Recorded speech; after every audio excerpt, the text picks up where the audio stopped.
hablemos entonces de lo que ya es lo que es, después de haber visto las clasificaciones de la diabetes. ¿En qué consiste cada una y cuáles son las consecuencias fisiopatológicas? El páncreas entonces dice, mírame profe, que el problema aquí conmigo es que en la diabetes mellitus tipo 1, o la abreviatura de Depeche Mode si se quiere, tenemos una escasez, un agotamiento, una ausencia, es el rollo, ausencia de insulina.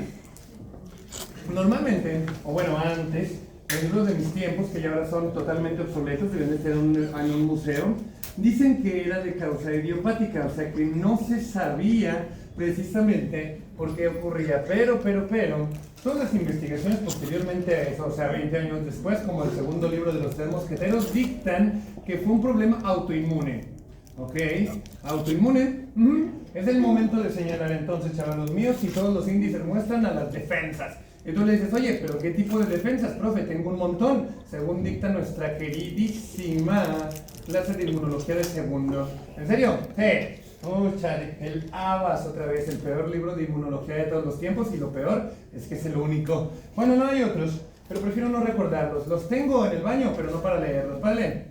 Entonces, si yo le pregunto a los leucocitos, ¿qué? ¿Ustedes quiénes son los que van a atacar o quiénes la van a cargar en contra del páncreas? Mira, todos los que tengamos estas dos moléculas en nuestra periferia, o proteínas periféricas si se quiere, el CD4 o CD8, pero también las células T helper, los linfocitos B y los macrófagos. No pues todos, sí, exactamente, no pues todos se la van a cargar en contra de la célula beta. Oye, ¿qué? Juntos, ¿cómo se llaman? ¿Reciben el nombre de villanos o cómo se nomenclaturizan? Nos llaman anticuerpos, profe. ¿Anticuerpos?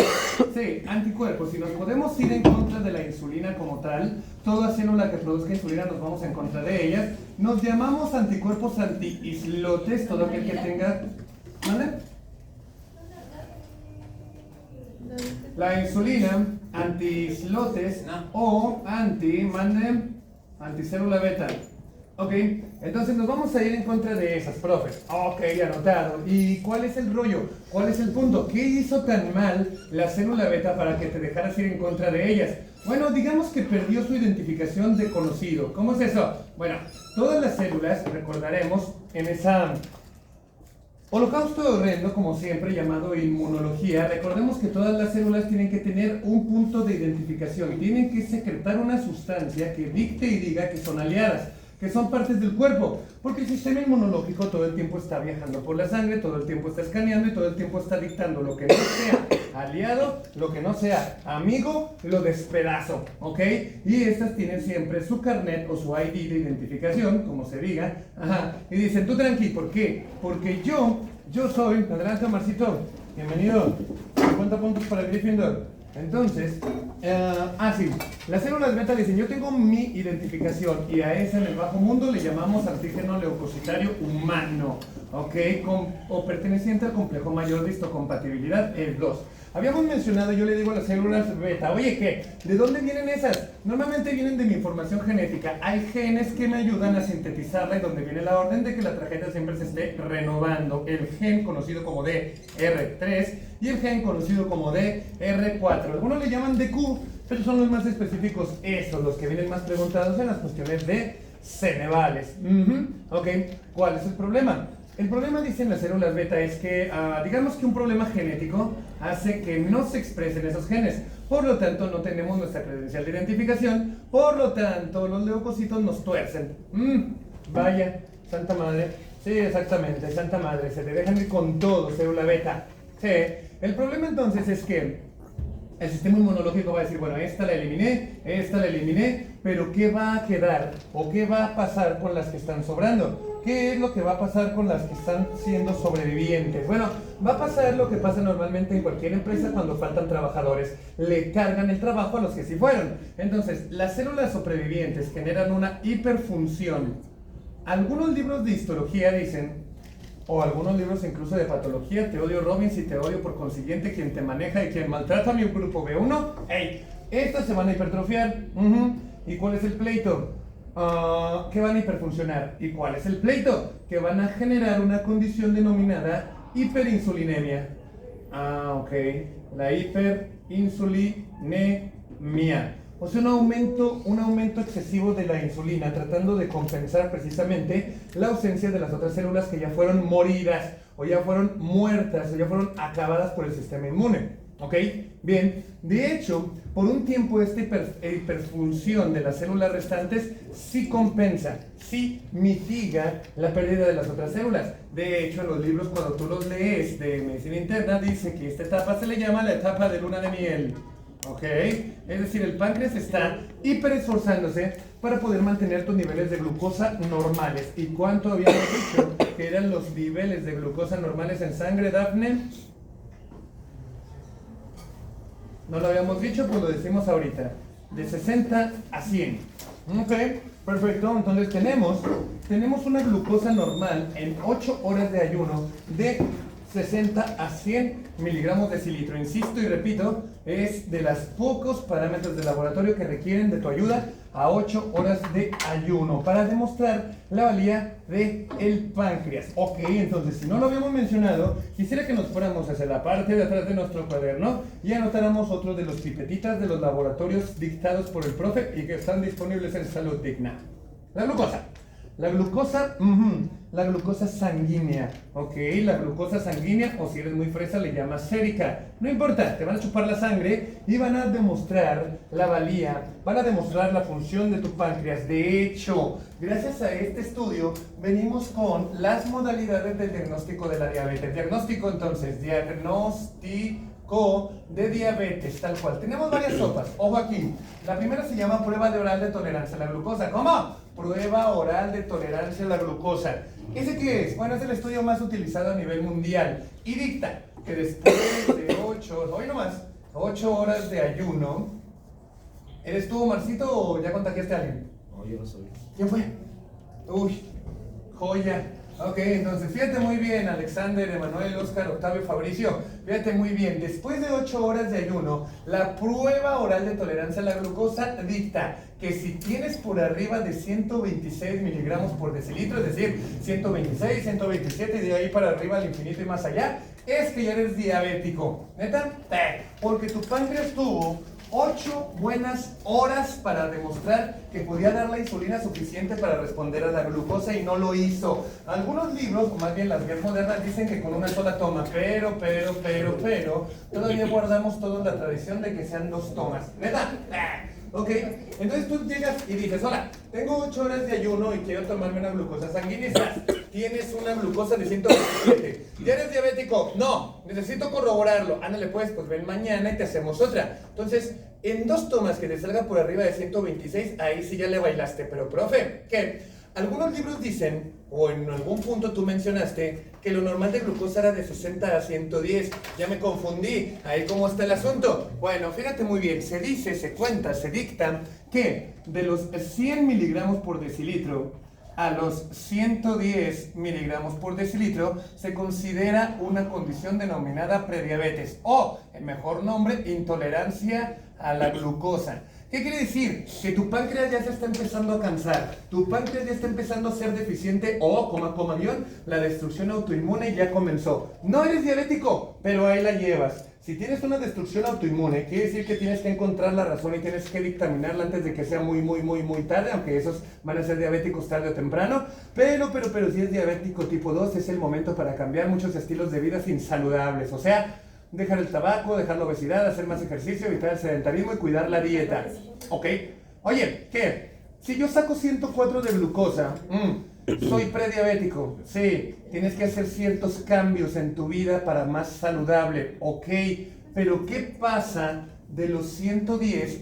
¿Qué pasa de los 110 a los 126? Bueno, las nuevas guías dictan que...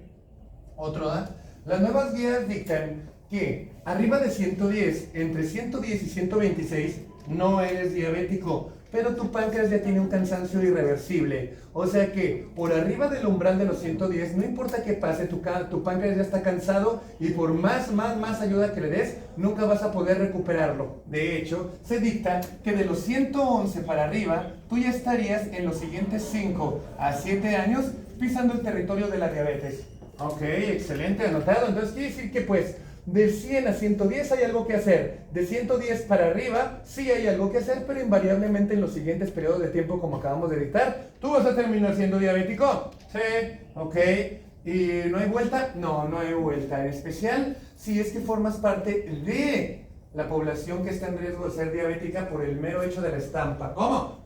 Los asiáticos, ajá, los latinos, ajá, los hispanos, ajá, los feos, ajá. Bueno, no sé ustedes, pero van a notar, conforme vayan leyendo Harrison, Medicina Interna, Cecil y todos ellos, van a ver que en epidemiología todos la llevan de perder, menos los gringos.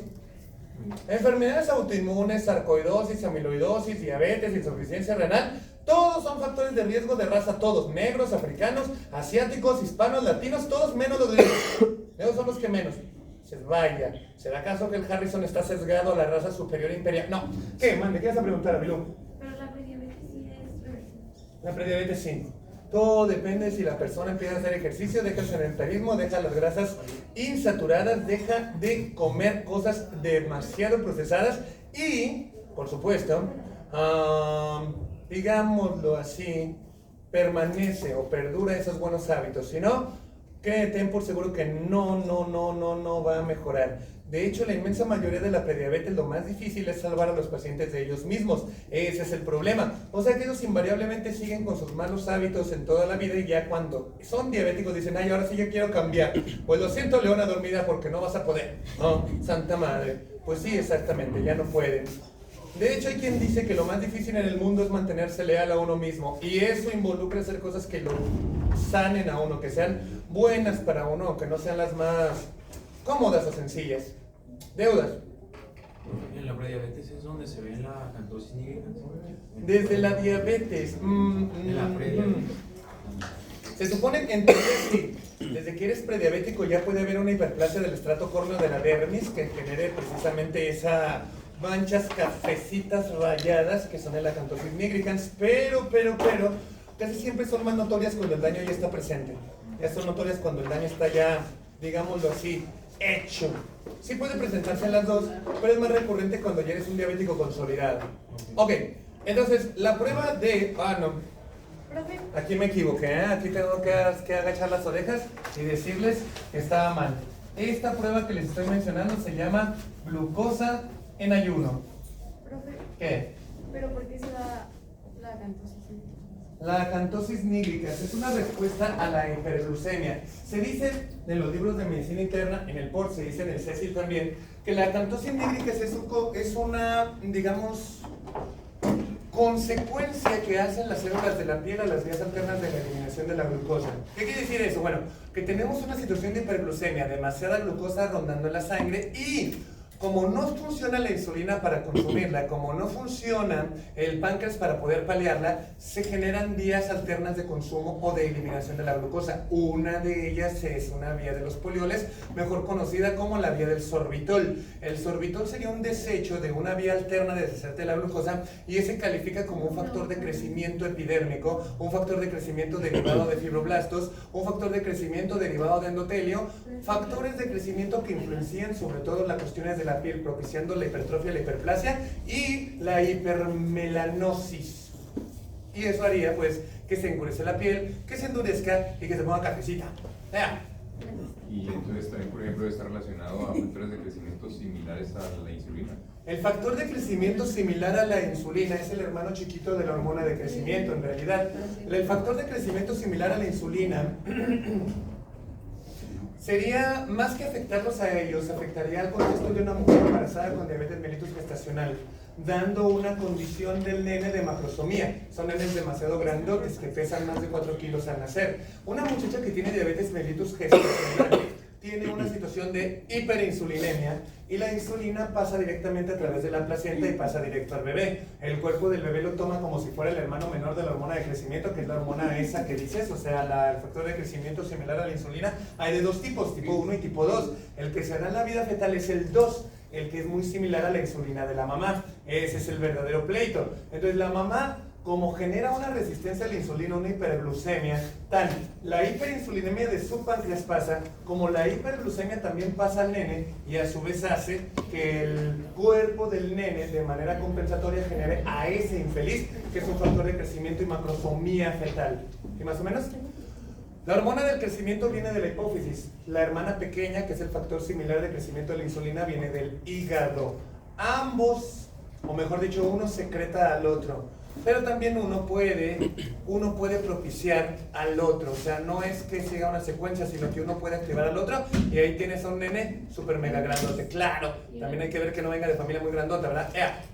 Bueno, yo había leído en una papa que ¿Una papa grabada? o sea, que la acantosis nigricans era causada por la hiperinsulinemia, lo cual al estar alta, los queratinocitos y los melanocitos, como tienen receptores similares a la insulina, este se va a pegar y por lo tanto receptores de crecimiento. Propiciar la hipertrofia y la hiperplasia. Y pues sería por eso, según yo.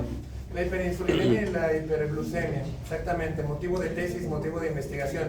Por ejemplo, si tú te agarras leyendo creo que se llama el internista libro mexicano, o te agarras leyendo el CECI, te van a decir que el rollo es la hiperglucemia y la otra vía alterna que tenemos de la eliminación. Otros te van a decir que la hiperglucemia. Lo gracioso, por ejemplo, es que, o más bien yo me voy más por la primera posibilidad, porque la acantosis nigricans, por ejemplo, le pega a los diabéticos, se queda y permanece en los diabéticos tipo 1 cuando ya no hay ni una sola gota de insulina. Si fuera, digamos, por entero la hiperinsulinemia, al no haber más estímulo de la insulina, porque ya está totalmente ausente, desaparecería esa acantosis nigricans.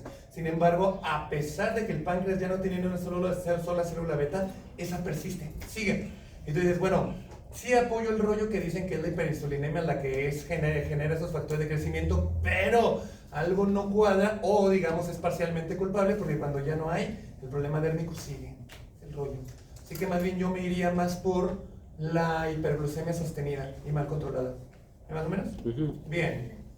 Entonces, la glucosa en ayuno. Ahora sí, hablemos del otro método de diagnóstico. Ahora sí, la prueba de tolerancia oral a la glucosa. Ok, prueba oral de tolerancia a la glucosa. ¿Qué? ¿De qué te tratas? ¿De qué vas tú? Bueno, mira, profe, ¿qué? Dile a tus chavalos que un buen día te los vas a llevar a Salud Digna, los van a sentar en una banquita y les van a dar un vasito con azúcar. Bueno, con agua endulzada. ¿Neta? Ok, y esa se llama prueba oral de tolerancia a la glucosa. Vamos a poner a prueba el páncreas. Ok, anotado. Oye, ¿qué? ¿Cuánto glucosa nos van a dar en este vasito de agua? 75 gramos. Ok, perfecto, anotado. 75 gramos, ¿y qué va a pasar después? Bueno, nos vamos a quedar ahí una hora. ¿En serio? Sí. Nos vamos a quedar ahí una hora y después de una hora nos van a tomar la glucosa y esta tiene que estar debajo de esta cifra. Ok, anotado. Entonces, el páncreas se le dice, oye, páncreas, ¿qué? Vamos a tomarnos 75 gramos de glucosa. Esa te lo juro, te lo tomas si quieres salir a lamer la tierra porque es extremadamente dulce. ¿Te lo tomas para qué? Para que el páncreas, al detectar la hiperglucemia, genere la insulina suficiente para paliarlo. ¿Cómo sabemos que nuestro páncreas está chachando bien? Porque una hora después de habernos dado el chute de azúcar, nuestra glucosa tiene que estar debajo de 200. Ok, gracias, anotado, perfecto. Esa sería la segunda opción de diagnóstico. Tenemos uno, tenemos dos, vamos a lo tercero. La tercera forma de hacer diagnóstico de diabetes es que tú tengas una glucosa mayor de 200 miligramos por decilitro a cualquier hora y hayas comido o no hayas comido. Con alimento o sin alimento. Ok, esa es una forma muy rápida de hacer el diagnóstico de diabetes y decirle a la persona, pues lo siento campeón, tú eres diabético de hoy en más.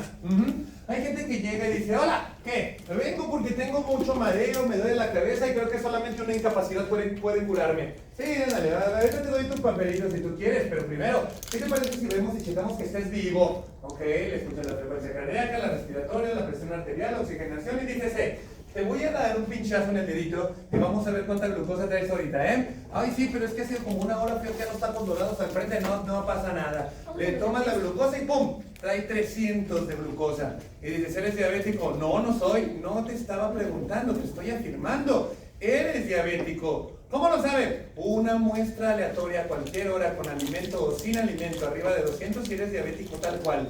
No hay vuelta. ¿Ok? O sea que esa prueba o ese diagnóstico, digámoslo así, guiño guiño, puedes diagnosticarlo con el glucómetro. Puedes diagnosticarlo con el glucómetro. Santa madre, es con lo que más hacemos los diagnósticos en realidad. Ok, perfecto, anotado. Cuarta sopa para que nosotros podamos diagnosticar la diabetes.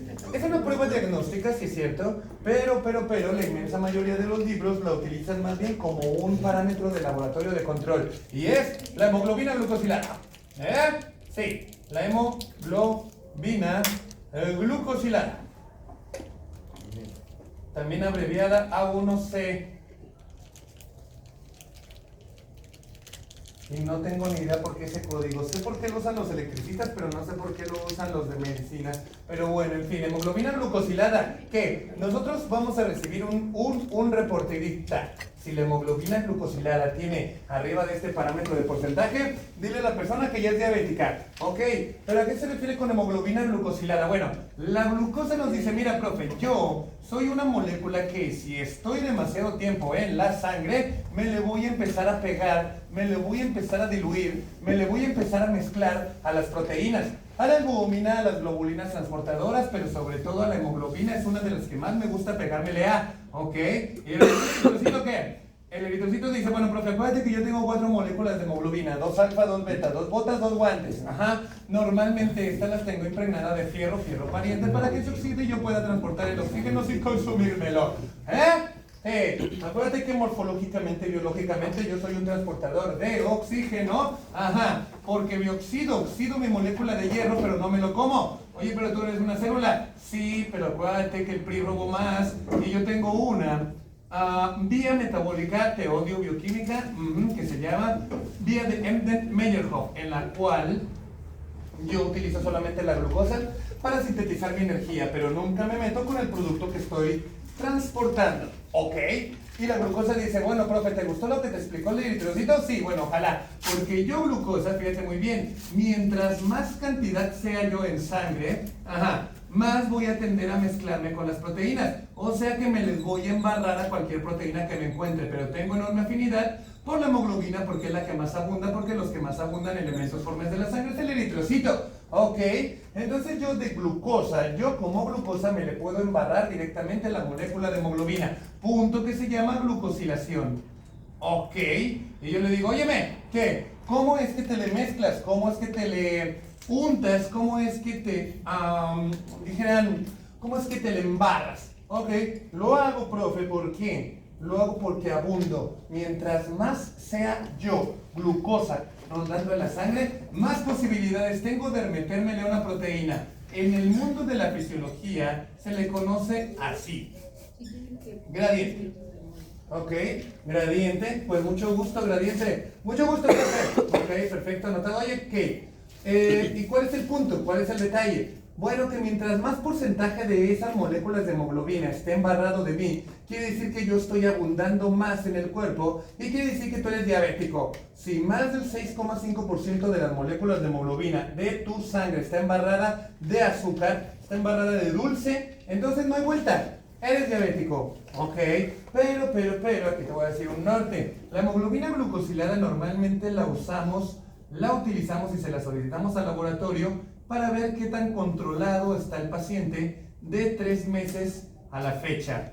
¿En serio? Sí. En realidad lo que nos denota es de 3 a 4 meses a la fecha. Es decir, tú vas a empezar tratamiento con un paciente que es diabético y tú quieres tener la consulta, tú quieres tenerle una secuencia y tú le dices, oye, que ven o nos vemos de aquí a enero y te voy a pedir la hemoglobina glucosilada. Te establezco hoy un esquema de insulina o un esquema de tratamiento y voy a saber si has estado bien controlado por medio de la hemoglobina glucosilada, que me va a decir cuántos meses, 3 a 4 meses hacia atrás, cómo estuvo tu control de la glucosa. Se supone que con el tratamiento que yo te estoy dando vas a bajar la glucosa, va a bajar el gradiente y menos hemoglobina se va a embarrar de dulce, ¿ah? Sí. ¿Cómo saberlo? Te pido la hemoglobina glucosilada. ¿Por qué? ¿Por qué la hemoglobina glucosilada y no los demás? Porque ¿cuánto vive el eritrocito? 120 días.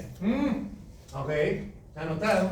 Entonces, si los eritrocitos viven 120 días, yo puedo saber cuánta glucosa estaba embarrada ahí y así sabré si el tratamiento que te he estado dando y hemos estado llevando de los 120 días para atrás es efectivo y podemos continuar con él. O, guión, lo cambiamos, lo eliminamos, lo movemos.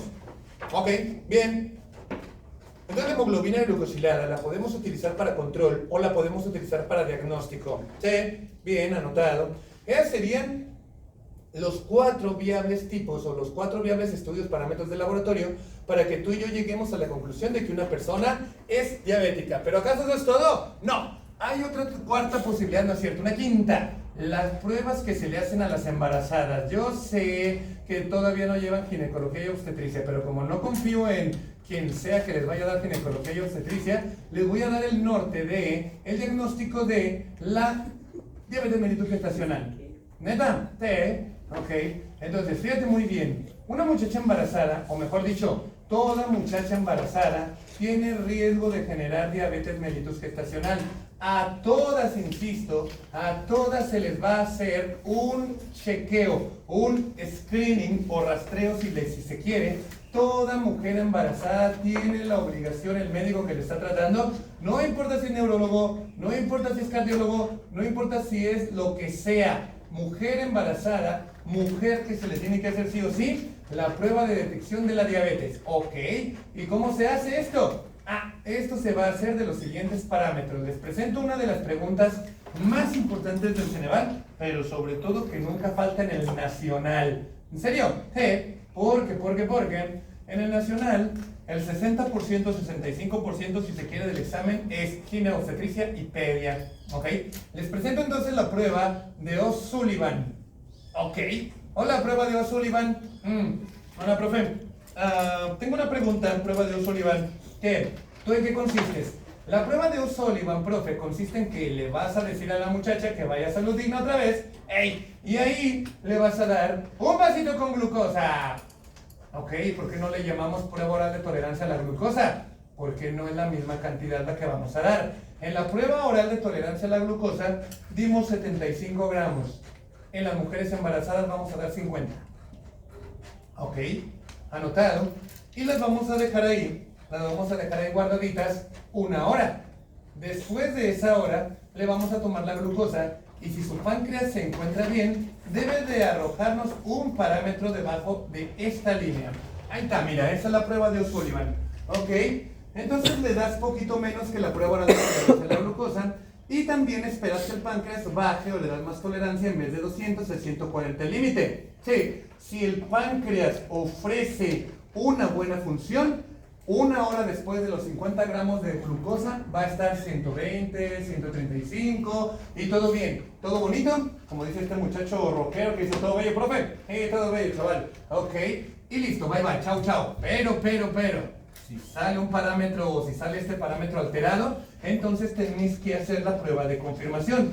Es decir, a toda embarazada, aquí le pongo a todas las embarazadas, se les hace esa prueba sí o sí. ¿Sí o sí a todas las embarazadas, profe? Sí o sí a todas las embarazadas. Ok, anotado. Si ese parámetro sale 150, 160, entonces ya te vas a la confirmación. La prueba de O'Sullivan no confirma diabetes gestacional, no la confirma, solo es sospecha. La confirmación se da por una prueba que se llama sobrecarga. ¡Ojo! Una cosa es la prueba oral de tolerancia a la glucosa y otra es la sobrecarga oral de glucosa o a la glucosa. ¿Ok? ¿Y es en qué consiste? Una vez más, Yasmín, le vamos a dar a la paciente un vasito con agua azucarada. Chale, puras fallas, exactamente. Pero aquí estamos hablando ya de sobrecarga.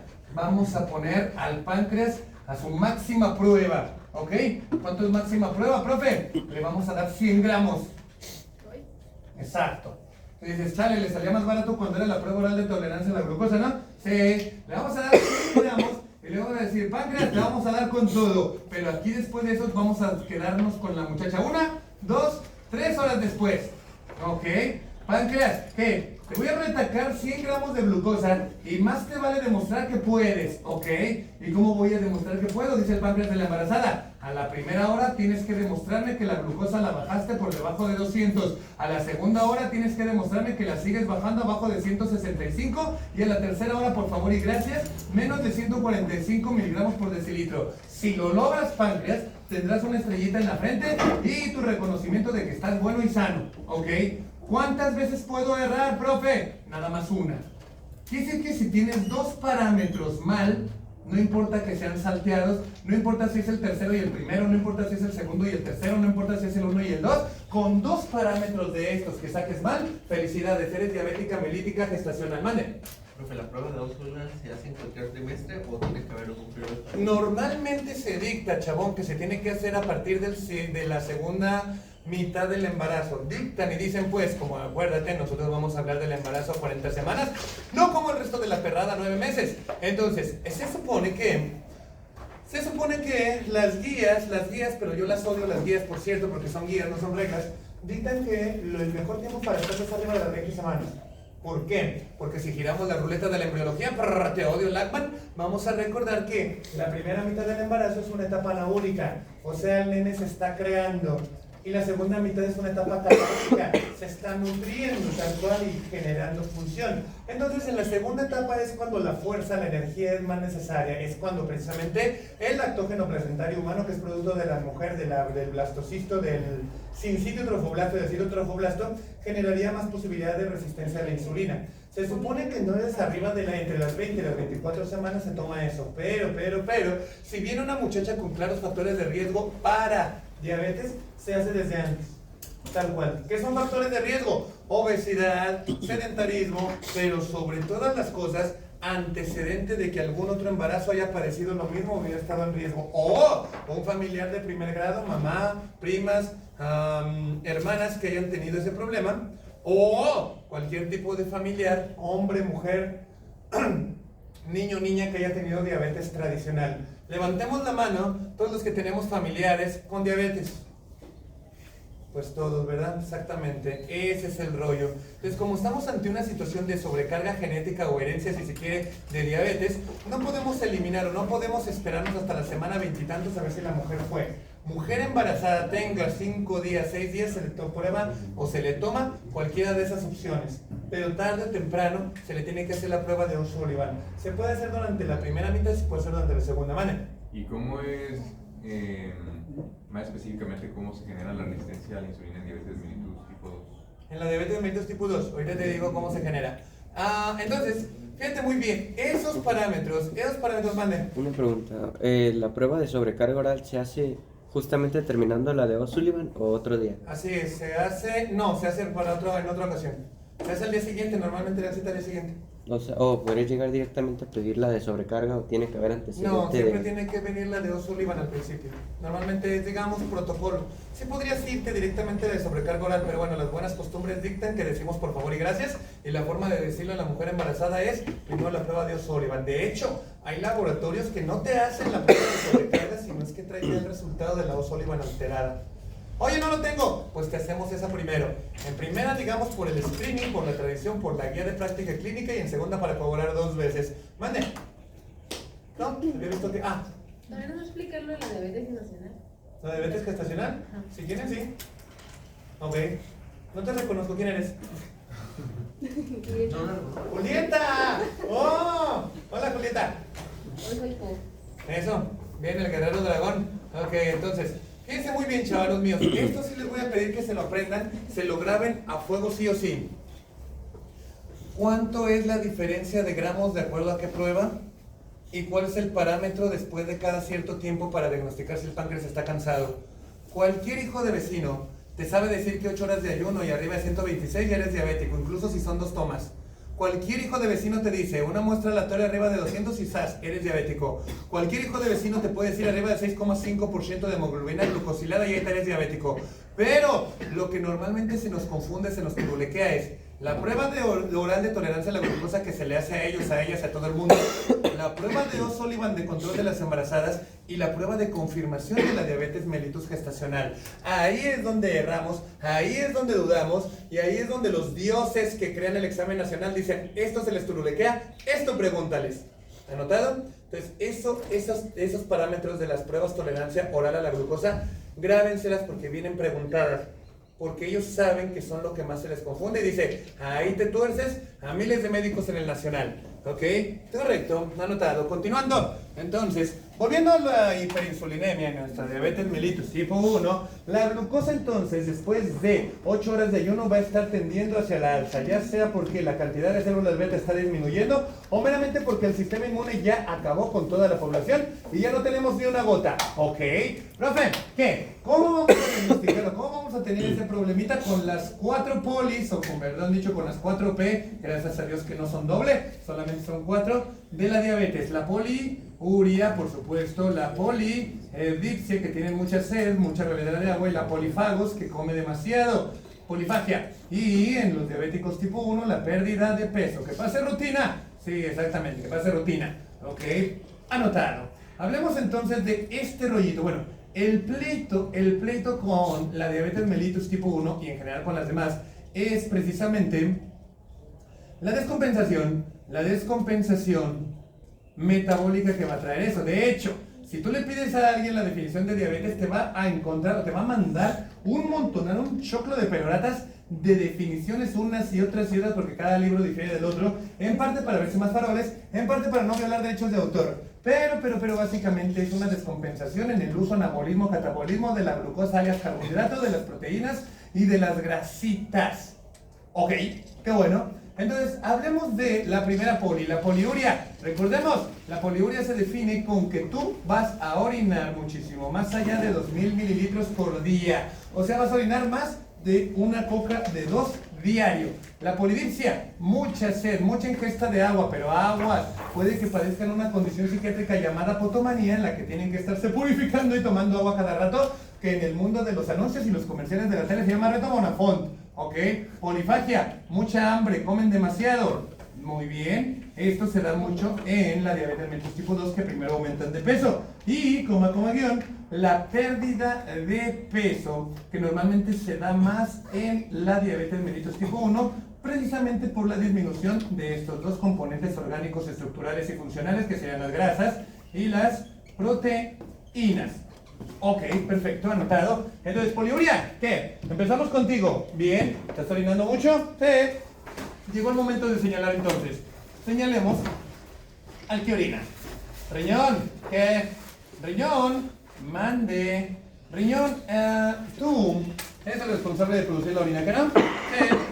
¿Cuál es el pleito? ¿Qué te pasó? ¿Por qué estás tirando tanta agua? ¿Nos vas a deshidratar? Bueno, el problema, profe, es que normalmente yo, riñón, para generar mucha orina, para tener poliuria, necesitaría que tomaras demasiada agua. Ya sabes la secuencia. Tomas mucha agua, generas mucha orina.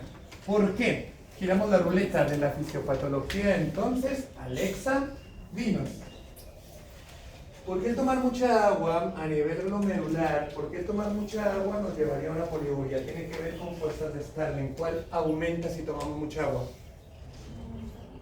La presión hidrostática, que normalmente está a 60 milímetros de mercurio, pero si tú y yo tomamos demasiada agua, esta va a aumentar y es una fuerza obviamente que va en pro de la filtración. Ok, riñón, ¿qué? ¿Acaso eso es lo que te ha pasado? No, profe, claro que no, eso no me ha pasado. Entonces, ¿qué te pasó? Bueno, mira, el problema es que había tanta glucosa en el cuerpo, hay una situación de hiperglucemia, mucho glucosamia en sangre, hiperglucemia, ajá, y el detallito es que yo riñón de manera natural, yo riñón de manera natucha, yo filtro la glucosa. Mi barrera de filtración, mi endotelio fenestrado, mi membrana basal glomerular y mis podocitos filtramos la glucosa. Pero mi amigo, mi compi, el túbulo contenedor proximal, la chupa, la reabsorbe, la rescata, si se quiere, la rescata toda, por medio de un cotransportador sodio-glucosa, mejor conocido como SGLT1 y SGLT2. ¿Ok? Entonces, túbulo contenedor proximal, ¿qué te pasó? ¿Qué sucedió? ¿Por qué no rescataste la glucosa? ¿Por qué era demasiada, profe? ¿Y cuánto es demasiada? Bueno, la inmensa mayoría de los libros te van a dar este parámetro como marco de referencia y te van a decir, óyeme, profe, ¿qué? Cuando una persona tenga mejor dicho, tenga y permanezca con más de... ¿3 cubrebocas, hijo? Ok, luego consíguete un cubreboca para que no vayas a contagiar a tus compañeritos porque ya estamos en la época de frío. Y Dios sabe que el COVID, la influenza, el parainfluenza y todos esos villanos ahí andan muy cerquita. Digo, de preferencia para que no haya tantas bajas. Ok, entonces, 180 miligramos por decilitro de sangre que sigan persistiendo, insistiendo, el riñón va a decir, mi túbulo contorneado proximal no va a poder con tanto y va a empezar a haber una situación de glucosuria. ¿Cómo? Glucosuria, la palabra del día, glucosa, uria, orinada. Ok, perfecto, anotado. Entonces, la situación de glucosuria, niños míos, va a ser la responsable de la tiradera de agua. ¿Por qué? Bueno, porque la glucosa es una molécula que osmóticamente es muy pesada, es muy atrayente. Y tú sabes que hay un concepto de osmosis que nos dice, el agua dice, oye, profe, ¿qué? Yo voy a perseguir, yo me voy a mover de un lado hacia el otro del cuerpo, todo dependiendo de 2 sopas. 1, que haya demasiado soluto en algún lado, o 2, que haya una molécula demasiado pesada. Si es una molécula demasiado pesada, como lo es la glucosa, o si hay demasiada jamaica, como lo sería en el sodio, yo me moveré en pro de. Entonces yo le digo, oye, ¿agua qué? ¿Se está tirando la glucosa? ¿Esa es muy pesada, profe? Sí, es muy pesada. Entonces ten por seguro y ten por certado que yo voy a empezar a tirar un montón de agua y me voy a ir. Oye, pero no hemos tomado agua. No me interesa si no has tomado agua. Si se va la glucosa por la orina ya es muy pesado y me va a jalar a mí. Ok, perfecto. Y a ese movimiento se le conoce como la diuresis osmótica. Ok, entonces empezaste a orinar por culpa de una molécula muy pesada que era la glucosa. Y esta se le empezó a ir de las manos a tu túbulo contorneado proximal, a sus cotransportadores SGLT1 y 2, cuando estuvieron arriba de 380 miligramos de decilitro de sangre. Pero eso lo sabe cualquier hijo de vecino. En el nacional te van a preguntar o te van a hacer referencia a esta cantidad, Ok. Entonces, en el nacional no te van a poner 180 miligramos de decilitro en sangre de glucosa y empiezas a tirar glucosa, no. Es para tibios, todos lo saben, pero te van a poner esta referencia y ahí tómala. Te agarran de bajada y dices, oye, Dios mío, ¿qué? Dicen que para que haya una glucosuria necesito tener un parámetro de glucosa por arriba de... Y no me pusieron en las opciones el 180. Ok, bueno, pues busca el 375. La mejor ruta del Cistecosome de todos los tiempos. Gracias, circunvalación. Lo hiciste de nuevo, ¿ok? Oye, ¿qué tiene que ver el 375? Eso es lo que te dice, o más bien de esto se queja el glomérulo. Mira, el glomérulo dice, mira, profe, si yo tengo la necesidad de estar filtrando por minuto arriba de 375 miligramos de glucosa, ten por seguro que mi túbulo contorneado proximal no lo va a perdonar. ¿Ok? Entonces las 2 respuestas son correctas, solo que una sería glucosa en sangre y otra cosa sería la glucosa que está pasando por las armas del glomérulo. Ambas simbolizan que tú vas a tener glucosuria. ¿Ok? ¿Cuál es el problema de la glucosuria? Profe, anótalo. Lo anoto pues, chabón. Glucosuria.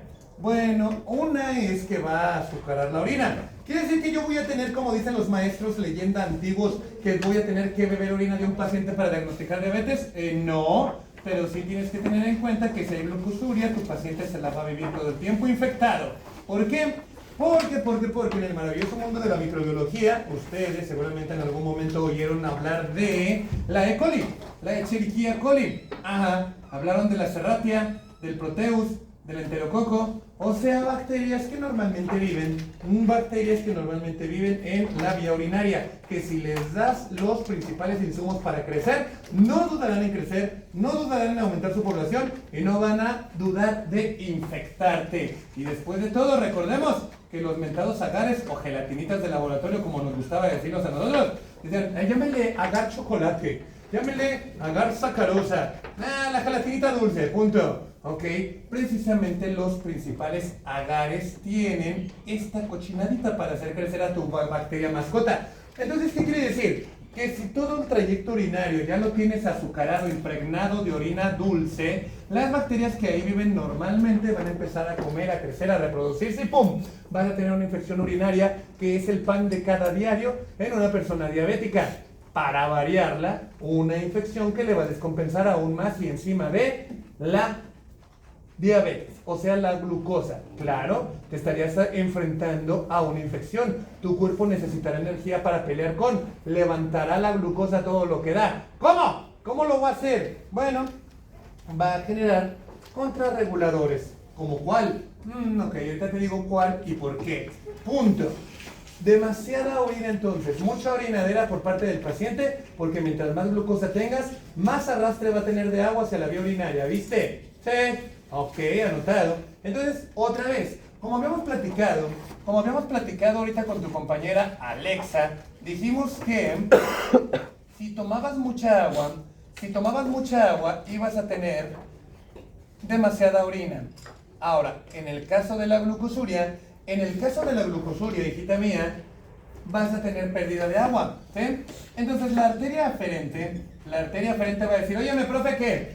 Yo dependo, la fuerza de Starling que voy a meter hacia el glomérulo, yo, arteria aferente, tiene que ir de 60 milímetros de mercurio, ¿sí? Y quien da esa fuerza es la cantidad de agua que hay, ¿sí?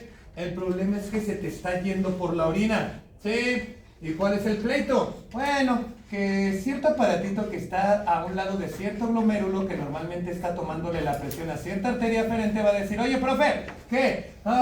Le estoy tomando la presión a la arteria aferente y falta agua. ¿Cómo lo sabes? Porque su presión está bajando. Yo siempre le estoy permanentemente tomando la presión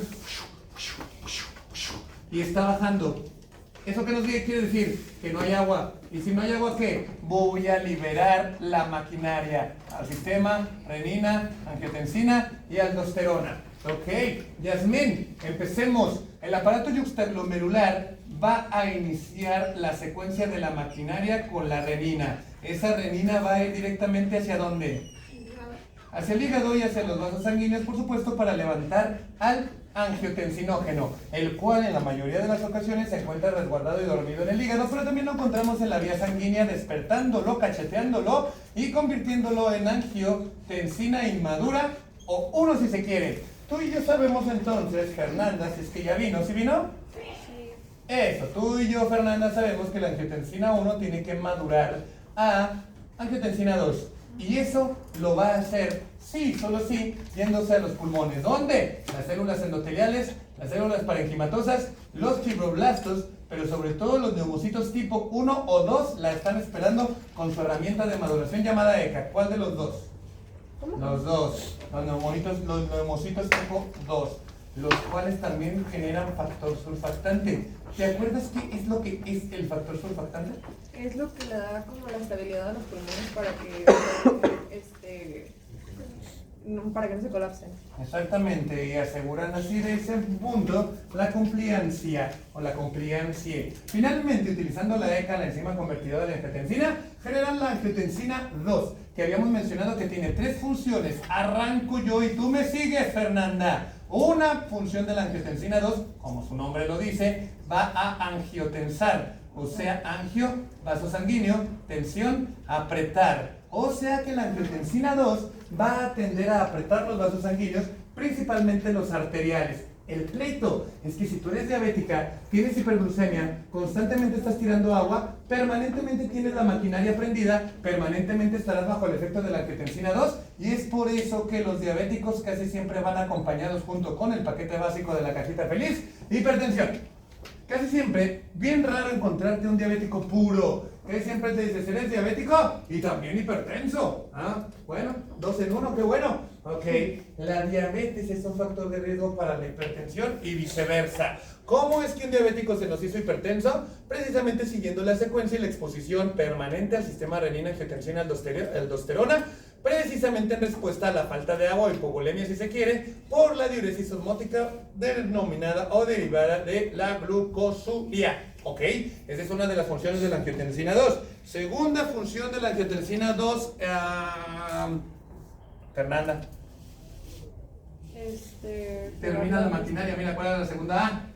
Aldosterona. Exactamente, la aldosterona, que tiene la consigna de rescatar agua mediante el rescate en el túbulo contorneado distal y túbulo colector de este par de picarones del sodio y el cloro, generando receptores a la alza, rescatando ese par de chavalitos y arrastrando al agua precisamente porque es la mejor amiga del sodio. Ok, y empeorando todavía más esto, mira. Porque el sodio por sí solo es un angiotensador. Muy bien. Y última función de la angiotensina 2, va a subir hacia la zona del hipotálamo y le va a decir, oye hipotálamo, ¿qué? No sé si ya lo sabes, no sé si estuviste bebiendo agua de las carótidas del tronco basilar, etcétera. Hey, pero no sé si notaste que nos estamos deshidratando. No sé si el agua te supo muy azucarada, no sé si sientas la necesidad de ponerle más agua. Oye, sí. Bueno, pues la angiotensina 2 dice, bueno, pues como no te estabas activando, como se te durmió realmente el rollo, pues yo vengo y estimularé a tus células paraventriculares para que digan, ahora, ¿y qué? Llévale, o ponle, o desátale, o infórmale sobre el mecanismo de la sed. Y entonces el paciente definitivamente buscará la ingesta de agua, consolidando la segunda poli del diabético, que es la polidipsia. Ok, perfecto, anotado. Oye, cerebro, ¿qué? Tú ya habías notado eso, ¿no? O sea, ¿en serio tenías que esperar la llegada de la angiotensina 2 para activar la sed? No, profe, la sed yo ya la había activado, la angiotensina 2 solamente fue un potenciador, pero yo, cerebro, puedo y lo hago, despierto el mecanismo de la sed por una detección de la hipertonicidad. Sí, acuérdate cuando hablamos del equilibrio de agua y yasmina, habíamos dicho que somos jarritas de agua. Y lo que nos denominará si tenemos buena nuestra agua va a ser el soluto por excelencia que tenemos adentro. Estamos hablando del sodio, cuyas concentraciones normales van de 135 a 145 equivalentes por decilitro, ¿viste? Cuando este está aumentando, el cerebro lo capta y va a pedir más agua. Pero en este caso, la hipertonicidad, si se quiere, o la hiperosmolaridad, no viene del sodio, sino que viene de la glucosa. La glucosa entonces empieza a robar cámara al sodio y de repente esta agua de Jamaica se volvió agua de tamarindo. Diría agua de chocolate, pero esa no existe, porque si no, se llamaría chocolate. Pero bueno, en fin, el rollo es que la glucosa empieza a ganar protagonismo porque no puede ser metida a la célula, porque la insulina ya no queda ni una gota por un ataque autoinmune contra la célula beta del páncreas como tal, y la glucosa le dice al sodio, quítate que ahí te voy. Y de repente, nosotros tú y yo vemos esa jarrita y decimos, bueno, ¿ese es un agua de tamarindo? O sea, es un agua de glucosa. Ajá. Oye, ¿y el sodio? Por ahí debe estar. No lo veo. Pues dicta que no está. Ok. Entonces cuando nos preguntan, oye, profe, ¿qué? ¿Viste el sodio? No. Y entonces el sodio dice, oye, pero yo ahí estaba. ¿En serio? Sí, pero no te vi. Estabas desaparecido. Estaba bajo esto, mira. Una pseudo hiponatremia. O sea, el sodio estaba bien, pero fue opacado por alguien más, la glucosa. Entonces, cuando el sodio está bien, pero es opacado por otra molécula, se le llamaría hiponatremia y pongámosle apellido.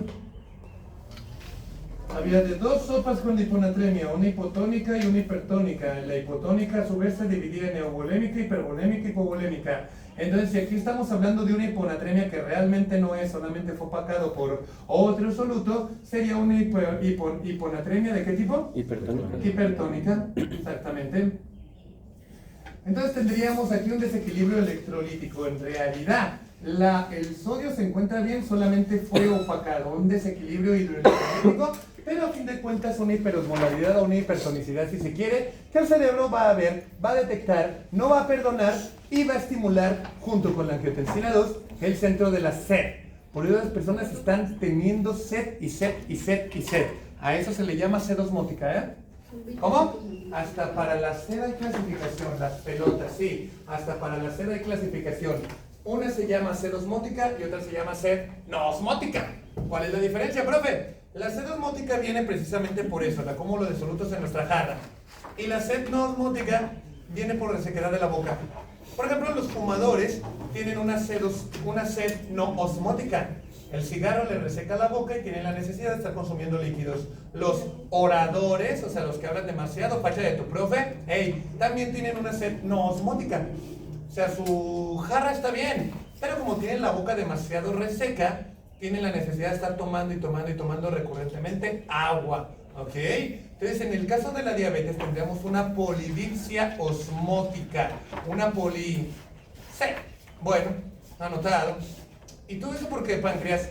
Porque tú ya no tienes insulina, exactamente, profe, porque ya no tengo insulina, pero agárrate de la banca porque sigue la polifagia. Ok, polifagia. ¿Qué? ¿Polifagia? ¿Qué? ¿Tú por qué te das? Bueno, no es porque te fuiste al sirloin y aprovechaste eso de todo lo que pueda comer en un plato. No, sino que aquí hay un problema muy severo. ¿Cuál? La glucosa no está entrando a las células. Ajá. Recordemos que repartido en el cuerpo, girando la ruleta de la fisiología, hay órganos, por ejemplo, que no van a necesitar de la insulina para poder aprovechar su glucosa. Uno de ellos es el cerebro. El cerebro, las neuronas dicen, profe, ¿qué? Nosotras estamos blindadas contra la diabetes. Nosotras necesitamos glucosa para chachar, pero no requerimos del permiso de la insulina para lograrlo. ¿Y sabes por qué? No lo sé. Dime por qué, que me muero por saber. Porque tenemos transportadores que no dependen de la insulina. Algunos dicen que la mitad somos transportadores de GLUT1 y en la otra mitad somos transportadores GLUT3. El punto es que nosotros no vamos a necesitar de la insulina para tener energía, por lo tanto, diabético o no diabético no nos importa, nosotros seguimos chachando. Qué bueno, ¿no? Sí, háblame de otro órgano entonces, háblame de otro órgano que no necesita del permiso de la insulina para chachar. Las células de este picarón, mira, ¿en serio? Sí, las células de este picarón también contienen receptores, o mejor dicho, cotransportadores o transportadores puramente GLUT1. No necesitan de insulina, por lo tanto, eres diabético o no eres diabético, tu corazón siempre va a latir. Si no, imagínate, un diabético no entra la glucosa al corazón, ese se detiene. Paradero cardíaco en todos, ¿verdad? Otro órgano que no necesita de la insulina para poder chachar serían las células endoteliales de los vasos sanguíneos. Esos se siguen apretando, esos se siguen relajando, haya o no haya insulina. O sea, vas a tener presión arterial de todas formas. El GLUT1 es uno de los pertenecientes a esa estructura del cuerpo. Ok, otro profe, el sistema digestivo. El sistema digestivo con sus dos plexos maestros, el de Meissner y el de Auerbach, este último responsable de los movimientos y el primero que dije responsable de la absorción, la secreción y el aporte de nutrientes. Estos estructuras del tubo digestivo, tanto grueso como delgado, no necesitan tampoco de no necesitan de insulina para poder meter la glucosa. O sea, otra vez, diabético o no diabético, tu intestino siempre se va a mover, va a secretar, va a absorber, va a chupar y se va a retorcer. Y estos tienen receptores o transportadores, si se quiere, GLUT2.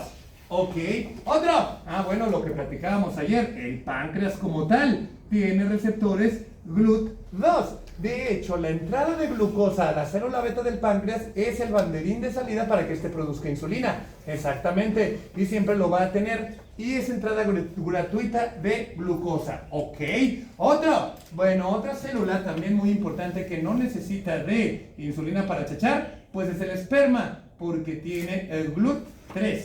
Este se le da su lonche de azúcar y ahora pues suerte, ve y encuentra al ovulito. Perfecto, anotar.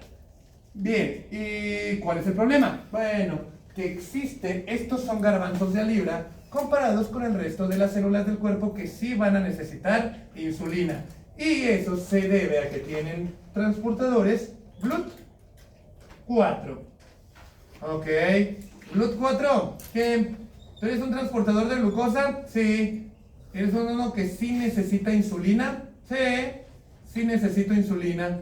Oh, Dios santo. Y oye, ¿y tú abundas en el cuerpo? Sí. La inmensa mayoría de los órganos y tejidos que no sean esos que nombré van a necesitar insulina. Chale, pues todos. Sí, exactamente, pero te presento y te digo, profe, que hay órganos altamente consumidores de glucosa que necesitan insulina. Dime uno. Los músculos. ¡Demonios! ¡Yo soy todo músculos! Sí, exactamente, todo músculos. Y es lunes, Día Internacional de Pecho. Entonces, los músculos son altos consumidores de glucosa, pero van a necesitar de insulina para poderlo llevar a cabo. Ay Dios, no. Ay Dios, sí. Dime otro tejido que necesite alta cantidad de glucosa y que por lo tanto necesite alta cantidad de insulina para meterla. El hígado. El hígado también tiene GLUT4. Dios mío, oye hígado, ¿y tú necesitas mucho la glucosa? No sé, profe. Pregúntale a los músculos. Músculos, ¿usted necesita mucha glucosa? Sí, profe, porque nosotros nos movemos, generamos energía, generamos resistencia, generamos movimiento y reserva de calor. Ok, necesitan mucha energía, ¿verdad? Sí, la necesitamos. Hígado, ¿qué? ¿Tú necesitas mucha energía? Sí. ¿Por qué? Porque yo anabolizo, catabolizo, guardo, uso, convierto, desecho. O sea, soy un alto consumidor de glucosa y necesitaré insulina. Chale, ya con eso ya es suficiente, ¿no? No, porque te presento al otro alto consumidor de glucosa por medio de insulina, el tejido graso. ¿La grasa? Los adipocitos, para ser más preciso. ¿Adipocitos qué? ¿Ustedes qué tanta glucosa o qué tanta energía pueden consumir? No sé, profe, tú dime. Nosotros tenemos que movilizar grasita para que forme estructura, para que forme energía, para que forme función y protección. O sea que nosotros adipocitos todo el día estamos bajo la lipólisis, bajo la lipogénesis perpetuamente. Y para eso se necesita energía, ¿cómo la ves? Santa madre. Entonces los máximos consumidores de glucosa dependiente de insulina son adipocitos, hígado y músculos. Ok, perfecto, anotado. ¿Cuál es el pleito? Que nosotros vamos a demandar glucosa cuando no la tengamos. Ok, dame un ejemplo de eso. Bueno, imagínate, profe, imagínate, vamos a poner de ejemplo una célula del músculo. Vamos a ponerla aquí. Como siempre, Yasmín, ya no tengo, final de la clase, ya no tengo dónde dibujar un clavo. Pero siempre hay lugar aquí en China, niños, para un clavo. Ahí está. Ok, perfecto, anotado. Entonces, la célula, imagínate que esa célula que tenemos aquí es una célula del músculo y la célula del músculo dice, profe, ¿qué? Yo no tengo glucosa y la necesito. Ya tengo el oxígeno para la energía, pero necesito de la glucosa y no llegó. Ok, el problema aquí es que las células altas consumidoras de glucosa se quejan de que no hay glucosa, sin embargo no saben que la glucosa está allá afuera y no puede entrar. Ese es el pleito. El problema es que no saben que es el páncreas el que no está generando la insulina suficiente o ya no tiene ni una gota y la glucosa está ahí queriendo entrar, pero no lo va a lograr. Y se genera algo que se llama inanición celular. La célula, los órganos empiezan a disfuncionar y es ahí cuando se van a desatar los contrarreguladores protectores. Es decir, el cuerpo y los altos consumidores de glucosa van a hacerle creer al sistema que están bajo hipoglucemia. Van a hacerle creer al cuerpo que hace falta la glucosa. Y es ahí donde van a venir los rescatadores. Estoy hablando del de la célula alfa. Estoy hablando del glucagón. El glucagón va a decir, oye, profe, ¿qué? Recibí la queja, yo y mi célula alfa recibimos la queja de que no hay alimento. ¿Ok? ¿Y qué vas a hacer? Yo, glucagón, voy a salir y me voy a vertir a la sangre. ¿Ok? Y una vez vertido a la sangre, ¿qué vas a hacer? Bueno, voy a ir con ese llorón del hígado y le voy a decir, oye, mi infeliz, ¿qué? ¿Te estás quejando de que no hay glucosa? Ajá, pues entonces empieza a sacar las reservas. ¿Cómo es eso? Bueno, recordemos que la bioquímica nos dicta y nos enseñó aquella vez que estábamos en primero preguntándonos todas las mañanas ¿por qué entré a medicina? Dios mío, ¿por qué no me fui a administración de empresas? Ajá, la bioquímica nos dijo, o si no, debió haberlo hecho, que el hígado tiene una guardadito. Tú comes un chocotorro, una parte se va al catabolismo, o sea, ser repartido y utilizado, y otra se va al anabolismo, a ser guardado por medio de un movimiento maestro llamado glucógeno creación, glucógeno génesis. ¿Ok? Es el momento de apoquinar, dice el glucagón, dice el hígado, oye, mi hígado, ¿qué? Yo voy a necesitar entonces que ese glucógeno lo traigas y lo conviertas a glucosa activa. ¿Ok? Vamos a formar entonces glucosa activa a partir de glucógeno, un movimiento llamado glucógeno desfragmentación, o sea, glucógeno lisis. ¿Ok? Échale. Ok, perfecto, anotado, gracias. Mientras tanto, el mismo glucagón le va a decir, oye, ve, ¿qué? Estamos en los islotes, ¿no? Sí, deja voy y le echo un grito a mi amiga la ETA. Oye, célula ETA, ¿qué quieres, célula alfa? Quiero que empieces a sacar esto, mira. La grelina. ¿Por qué? Bueno, porque nos estamos quedando sin glucosa, o al menos eso creemos.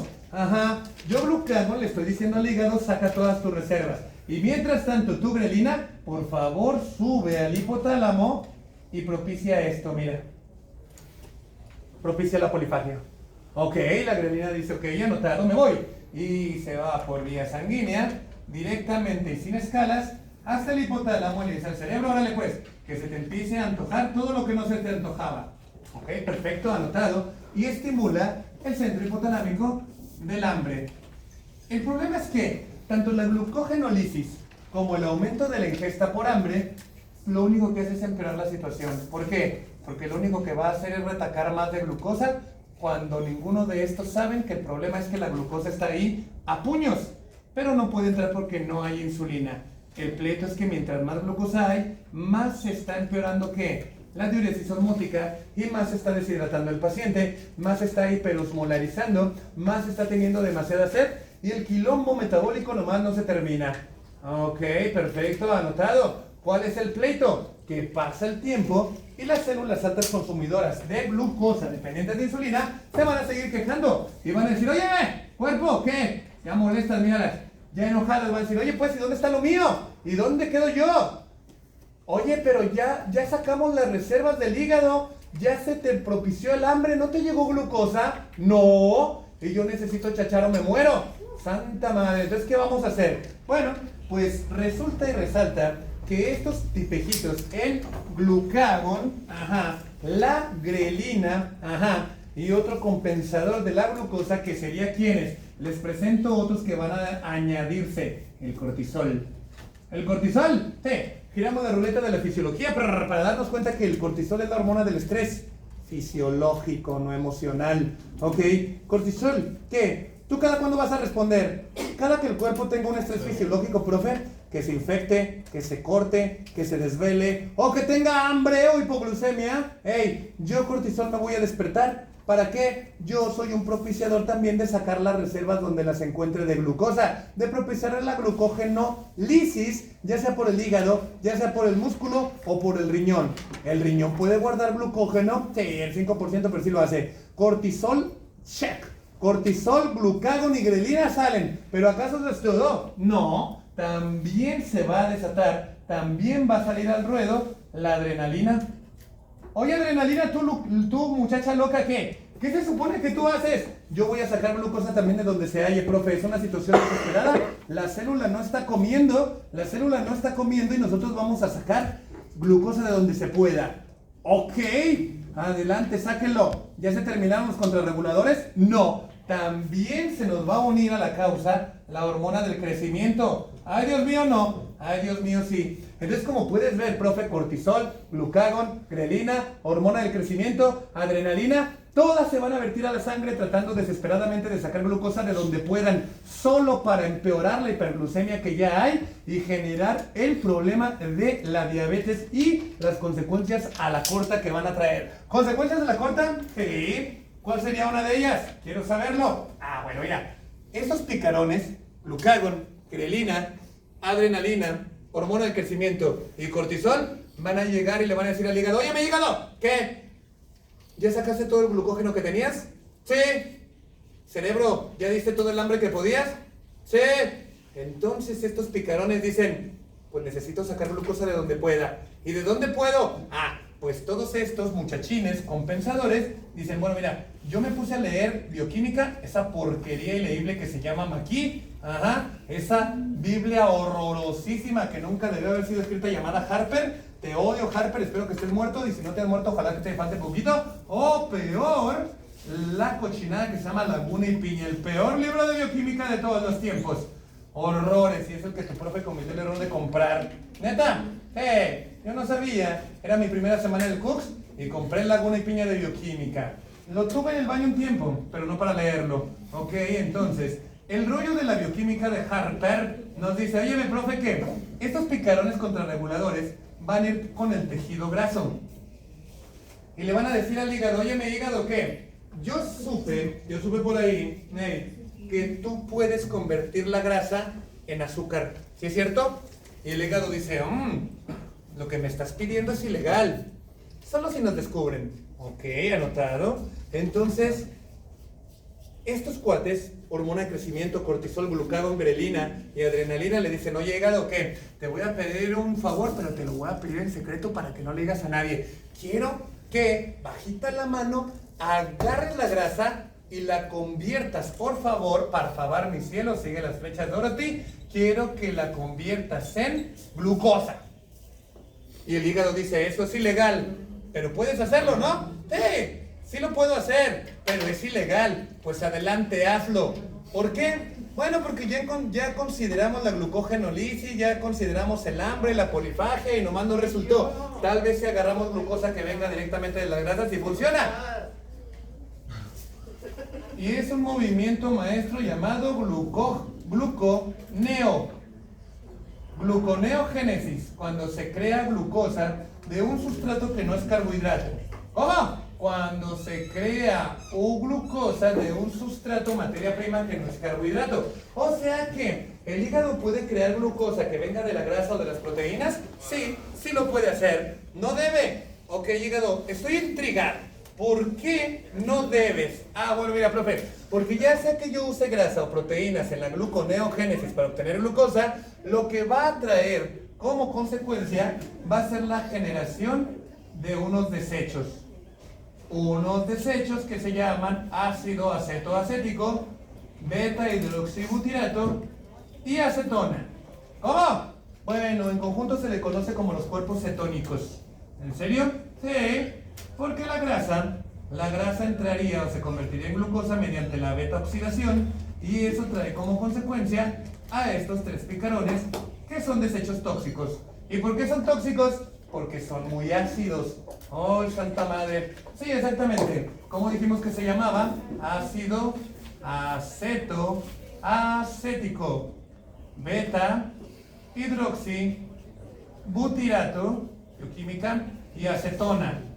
Con lo que nos despintamos las uñas las mujeres, acetona, o al menos así nos las despintábamos en los 90. Ok, perfecto. ¿Y estos tres qué? Si tú utilizaras monosacáridos, la glucosa para la energía, esos no se crean. No se crean. Pero como estoy usando cantidades industriales de grasa, sí se van a crear. Y esos, insisto, se llaman cuerpos cetónicos. El pleito es que son muy ácidos. Por lo tanto, si se acumulan demasiado en el cuerpo, adivina sobre qué condición, alteración o catástrofe del pH te vas a enfrentar a una cetoacidosis. Una cetoacidosis por culpa de la diabetes. Oye, ¿qué? Pero los cuerpos cetónicos o cetoácidos, si se quiere, ¿no se supone que son desechos que no deberían de entrar en la balanza? ¿Cómo es eso? En la balanza del pH, los dos ácidos, tanto el fijo como el volátil, eran estos dos. Sí, pero siempre se le puede añadir otro. O sea, sí es cierto, tienes hidrogenión y tienes dióxido de carbono. Pero, nada impide que se junten los cetoácidos poniéndole muchísimo más carga a la balanza de los ácidos, haciendo que el platillo de los alcalinos se vea muy débil, llevándote entonces a una acidosis metabólica por añadidura de un ácido extra. Lo conocemos en el negocio como acidosis con brecha aniónica elevada, por arriba de 16 miliequivalentes, exactamente. He ahí el punto, quiere decir que tienes un sobreácido ahí y te va a costar mucho más, ¿cómo decirlo?, equilibrar eso. Pero bueno, eso sería más o menos todo, niños míos. Con la diabetes lo que me gusta es que se llena el pizarrón, más que nada. Se llena todavía más que en un día normal o en un día random, si se quiere. ¿Cómo la ven? Mande. Oye, profe, vaya que llenaron el pizarrón ahora. Sí, pero nada se compara cómo lo retaco cuando vemos bioquímica. ¿Han visto bioquímica alguna vez, profe? En esta escuela no, pero en otra sí di. Y en un repaso que me aventé, ahí sí te lo juro que me volé la barda, porque hasta tuve que usar los marcos del pizarrón. Neta, se da. ¿No me crees, Emanuel? Mira, antes de que sucumbas a la neumonía, quiero que veas. Y ese es el repaso de bioquímica que ya no vemos una vez. Está sencillo, sigue las flechas. Mira, ¿verdad? Mira, ese es un repaso. Esto es garbanzo de libra, ahí básicamente nomás puse una firma y ya. Pero mira, esto es cuando se ve bioquímica, pura fácil. Una vez vi una así de la bioquímica es fácil, un meme. Ya mira, yo hice eso, pero con colores. ¿Qué pasa? Mira. Ahí. Un repaso de bioquímica. Órale, pura fácil. ¿Cómo lo ves, Gabriel? Mira. ¿Verdad? Pero bueno, eso mira, no, ahí sí se le entiende, nada más sigue las fechas, duros y listo. Listo. ¿Deudas? ¿Dudas? Bueno, nos veríamos el miércoles, niños míos. Seguimos todavía esta semana sin Kitsania hasta que nos digan las altas autoridades que ya podemos ir a simular. ¿Deudas? ¿Dudas? ¿Todo entendido y por enterado? Venga.